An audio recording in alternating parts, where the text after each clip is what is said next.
મળ્યા વતનના વાવડ આજે હૈયે હરખ ઉભરાય છે. સુગંધ ગુર્જર માટીની આ રોમે રોમ લહેરાય છે. મળ્યા વતનના વાવડ આજે હૈયે હરખ ઉભરાય છે. સુગંધ ગુર્જર માટીની આ રોમે રોમ લહેરાય છે. વતનના વાવડ, વતનના વાવડ, વતનના વાવડ, વતનના વાવડ, વતનના વાવડ, વતનના વાવડ.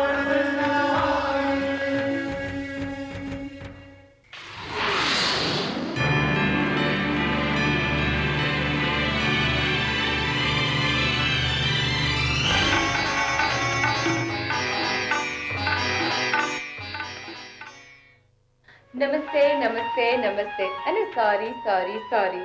તમને થતું હશે કે વતનના વાવડના શરૂ થતાની સાથે મારે સોરી સોરી કેમ કહેવું પડે છે? તો વાત જાણે કે એમ છે કે ગયા એપિસોડમાં સમયના અભાવના કારણે અમે આપનો મત જણાવી શક્યા ન હતા. વતનના વાવડના પ્રિય ચાહકોના ઘણા બધા ફોન આવી ગયા કે ભાઈ આપનો મત વિભાગ કેમ નહોતો, આપનો મત વિભાગ બંધ થયો કે શું? પણ એવું કાંઈ જ નથી. વતનના વાવડના આજના એપિસોડના અંતે આપનો મત છે જ, તો જરૂરથી જોશો અને અમને જરૂરથી ફોન કરજો. તો હવે આજના એપિસોડની શરૂઆત કરીએ. વતનના વાવડમાં આપણે એક એવી વ્યક્તિની મુલાકાત લઈશું કે જેના પરિચયની શરૂઆત આ શેરથી જ કરવી પડે. તારા નામની ક્યાંય તકતી નથી, તારા નામની ક્યાંય તકતી નથી, એ હવા તારી સખાવતને સો સો સલામ. જેમ હવા પોતાની પ્રસિદ્ધિની ખેવના વગર કોઈ પણ બદલાની આશા વિના આખા જગતના શ્વાસોમાં પ્રાણ પૂર્યા કરે છે, એવા જ એક અનોખા નિસ્વાર્થ માનવીની આજે વાત કરવાની છે.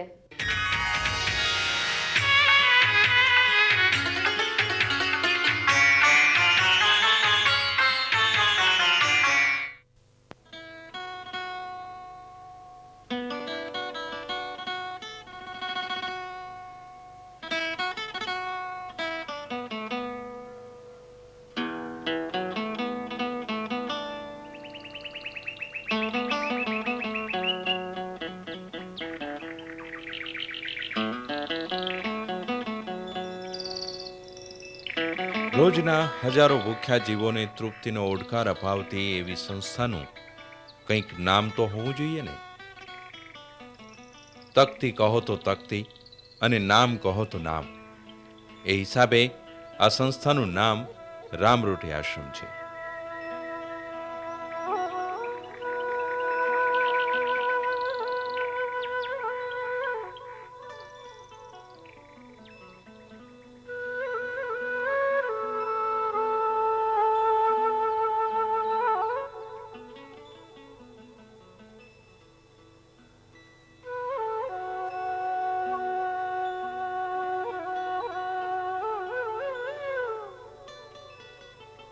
સુરેન્દ્રનગર જિલ્લામાં વઢવાણ પાસે આવેલા કોઠારિયા ગામની આ સંસ્થાના પાયામાં ફક્ત એક જ માણસની અખૂટ ધીરજ અને ભક્તિ ભાવના છે.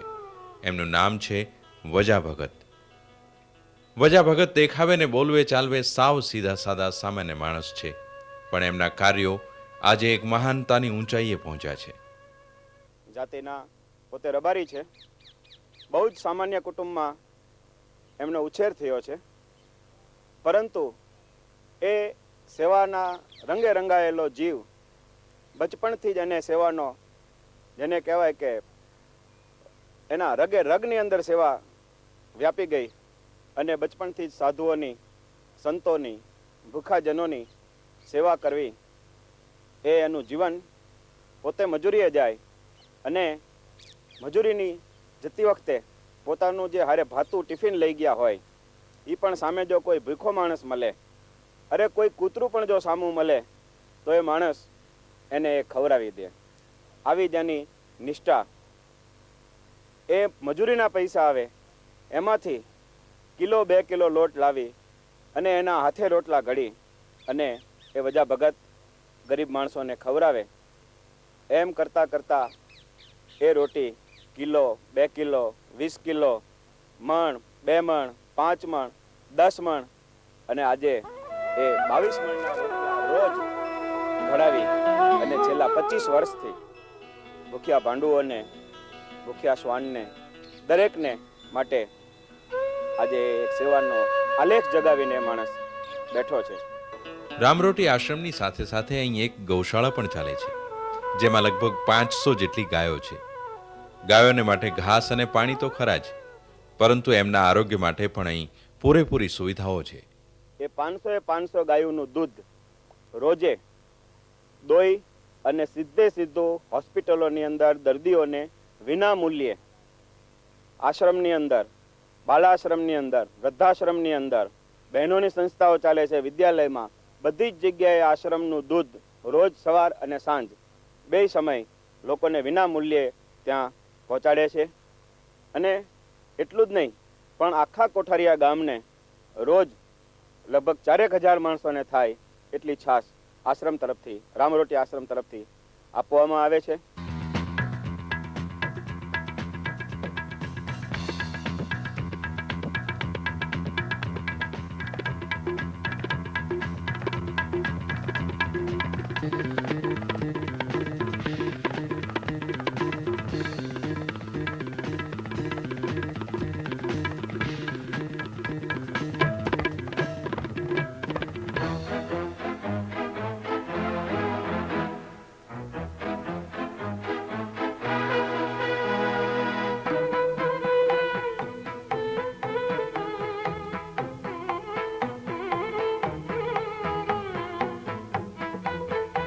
આજે આટલા લોકોની 2 ટંક આંતરડી ઠારતા મહાયજ્ઞ સમાન અભિયાનની શરૂઆત શી રીતે થઈ, એમ જો વજા ભગતને પૂછીએ તો એ તો સાવ સરળ ભાવે બોલી ઉઠે છે કે આ સંસ્થા કોઈ એવો ઈરાદો કે મતલબ નથી, પણ કોઈ ઈશ્વરી સંકેત છે. કેમ ચાલુ થઈ મને ખબર નથી.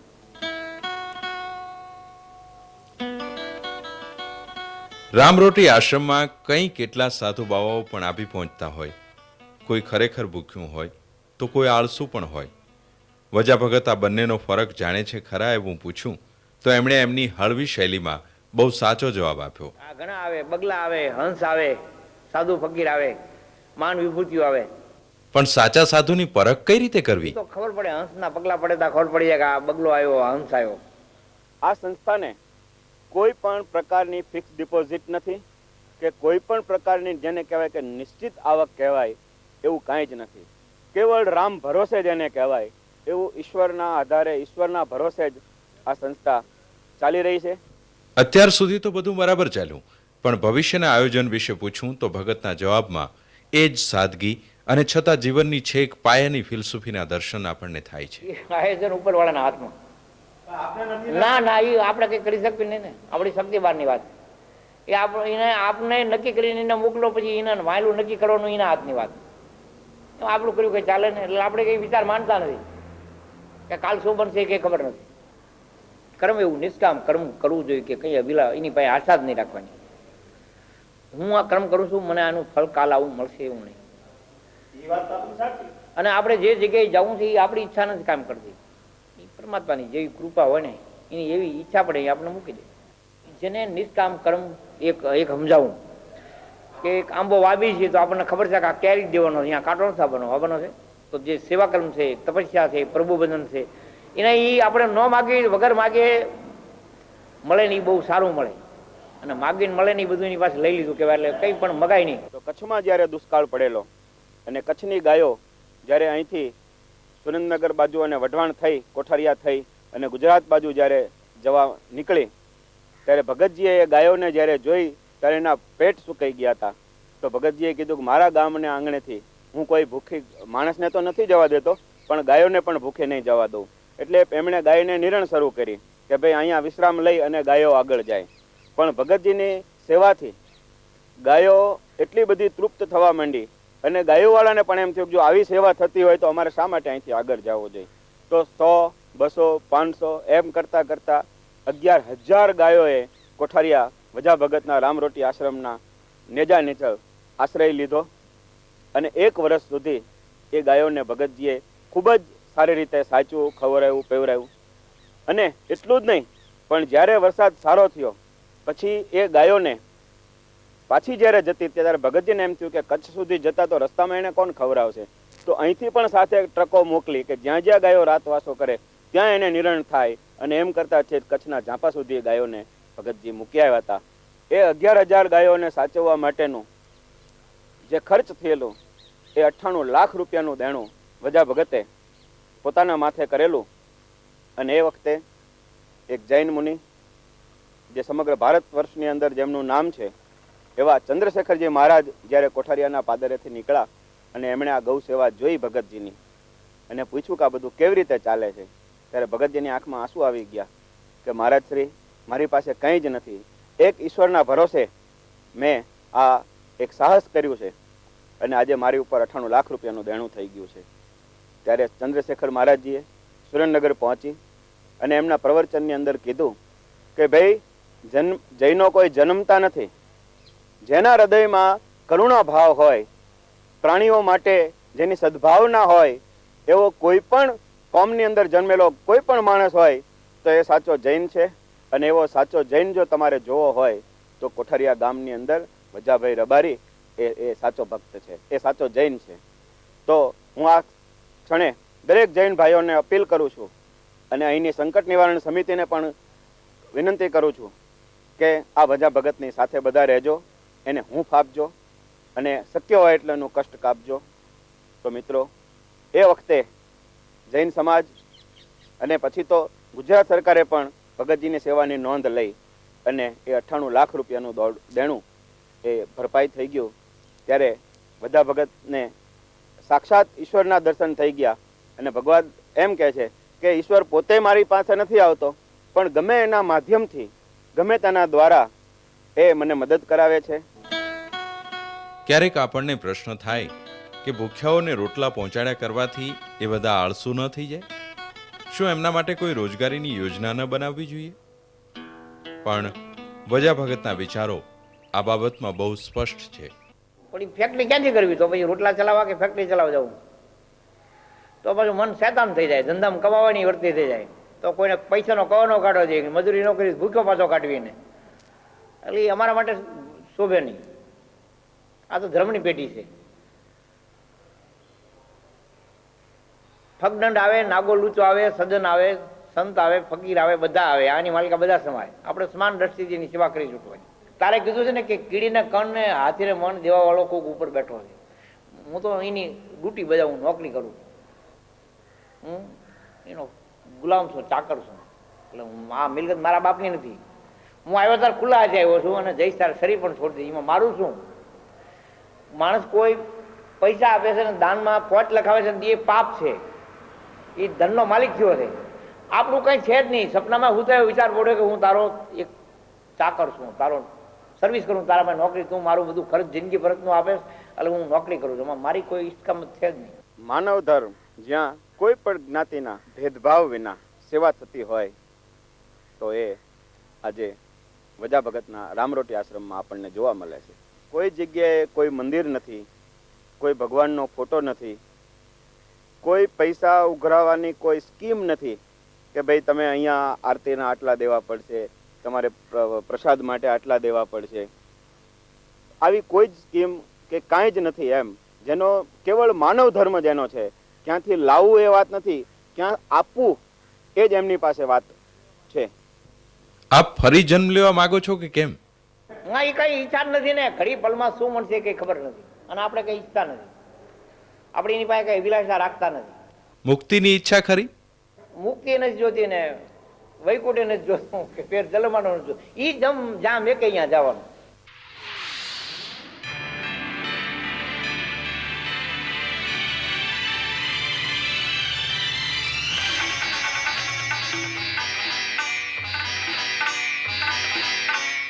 તો ચાલો હવે આપનું મત જાણીએ.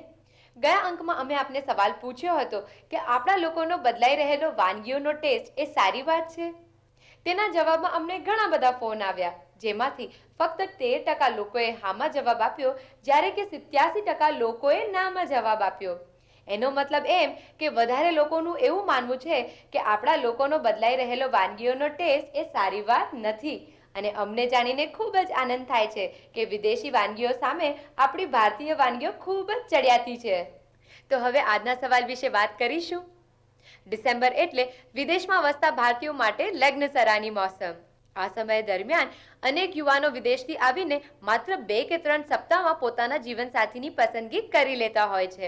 ભારતના મા બાપ ઘણીવાર હોંશે હોંશે તેમની દીકરીને પરણાવીને વિદેશ મોકલે છે, જેમાં કેટલાક કિસ્સાઓ એવા પણ બને છે કે કન્યા પક્ષના લોકો સાથે બનાવટ થઈ હોય અને છેવટે યુવતીનું જીવન બરબાદ થઈ જતું હોય છે. આપ શું માનો છો? અમારો આજનો સવાલ પણ આ જ સંદર્ભમાં છે કે શું વિદેશી મૂર્તિયાને તમારી દીકરી પરણાવશો?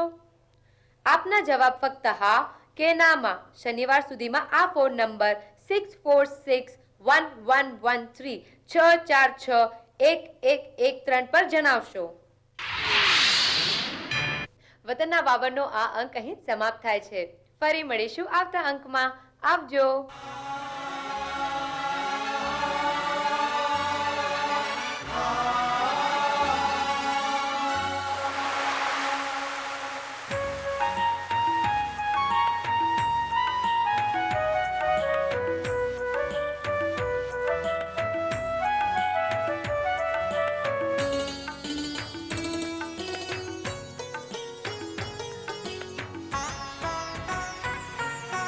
મળ્યા વતનના વાવડ આજે હૈયે હરખ ઉભરાય છે. સુગંધ ગુર્જર માટીની હારો મેરો